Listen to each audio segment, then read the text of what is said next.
Welcome to aroma சமையல். நம்ம இன்றைக்கி வீடியோவில் இந்த சம்மரில் கிடைக்கக்கூடிய பச்சை சுண்டைக்காய் வச்சு ஒரு குழம்பு பண்ண போகிறோம். அதுக்கு இங்கே பயத்தம்பருப்பு ஒரு குழிக்கரண்டி எடுத்து க்ளீன் பண்ணி வாஷ் பண்ணி வச்சுருக்கேன். இந்த சுண்டைக்காவையும் இதில் இருக்கிற காம்பெல்லாம் கட் பண்ணி எடுத்து க்ளீன் பண்ணி வாஷ் பண்ணி வச்சுருக்கேன்.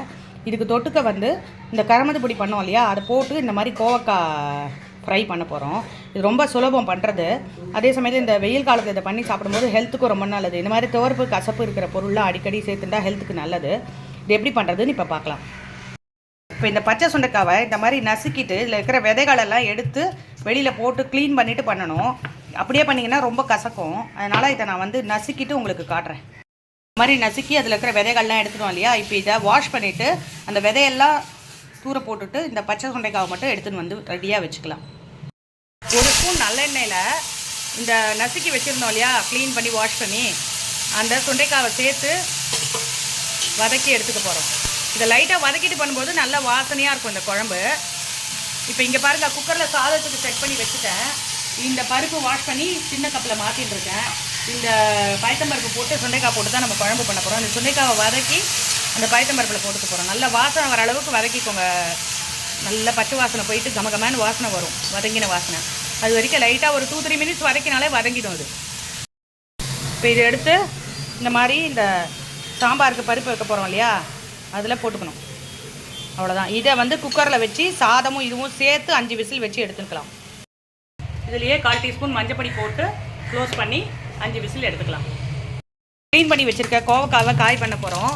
ஒரு 2 டேபிள் ஸ்பூன் கடலெண்ணெய் விட்டுருக்கேன். அதில் கடுகு தாளிச்சுக்கிறேன். கடுகு, மஞ்சப்பொடி, அது 1/4 டீஸ்பூன் மஞ்சப்பொடி சேர்த்துக்கோங்க. அப்புறம் அது வாசனைக்கு பெருங்காயம் போட்டுண்டு இந்த கோவக்காயை வாஷ் பண்ணி வச்சுருக்கோம் இல்லையா, கட் பண்ணி அதையும் அதில் சேர்த்துக்க போகிறோம். சேர்த்துட்டு இந்த கோவக்காய் வேகிறதுக்கு உண்டான உப்பு மட்டும் இப்போ போட்டுக்கணும். ஏன்னா நம்ம இப்போ இதில் கரமது பொடி போட்டு பண்ண போகிறதுனால அதில் கொஞ்சம் ஆல்ரெடி உப்பு இருக்கும். அதனால் இந்த காய்க்கு தேவையான அளவு உப்பை மட்டும் போட்டுட்டு நல்லா இதை வதக்கிக்கலாம். இது நல்லா வதங்கட்டும். ஒரு 10 நிமிஷம் சிம்மிலேயே வச்சு வதங்கிக்கட்டும்.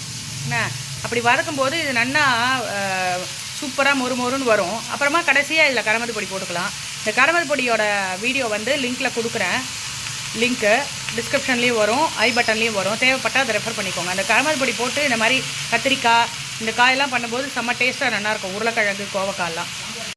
கோவக்காய் நல்லா வதங்கிடுத்து. இந்த மாதிரி சுருளை வதங்கினதுக்கப்புறமா இதில் நம்ம வீடியோவில் ஏற்கனவே போட்டிருக்கோம் இந்த ரெசிபி.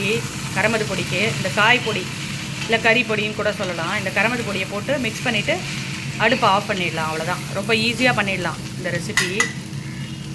செம்ம டேஸ்ட்டாக இருக்கும் இந்த கோவக்காய் காய். இந்த மாதிரி பண்ணி சாப்பிட்டாக்க இந்த குழம்புக்கு இந்த காய் நல்லாயிருக்கும்.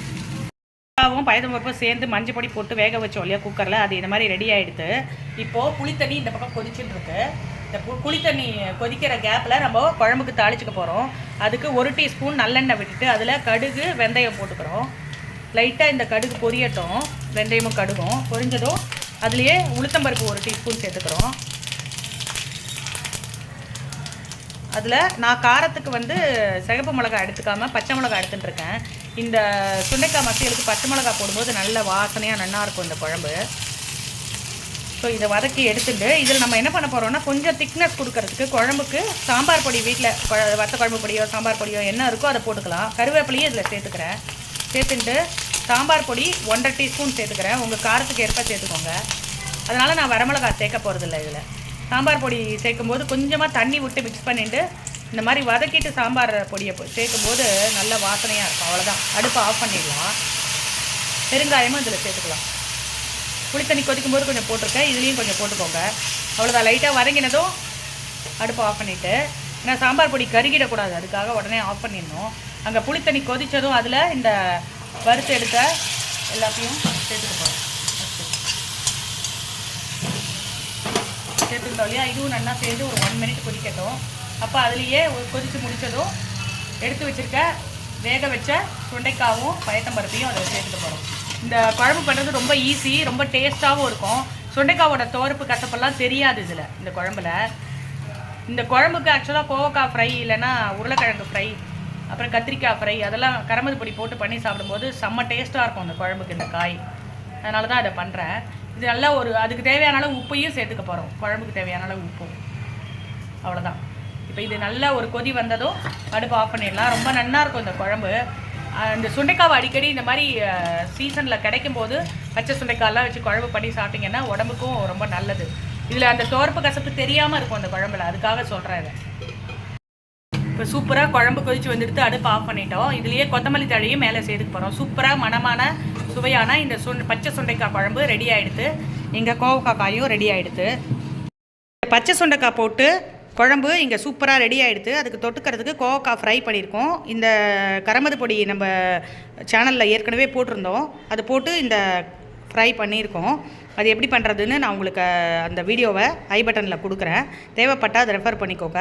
இந்த வீடியோ பிடிச்சிருந்தா இதுக்கு ஒரு லைக்ஸ் கொடுங்க. இந்த அரோமா சமையல் சேனலை சப்ஸ்கிரைப் பண்ணுங்கள். தேங்க்யூ.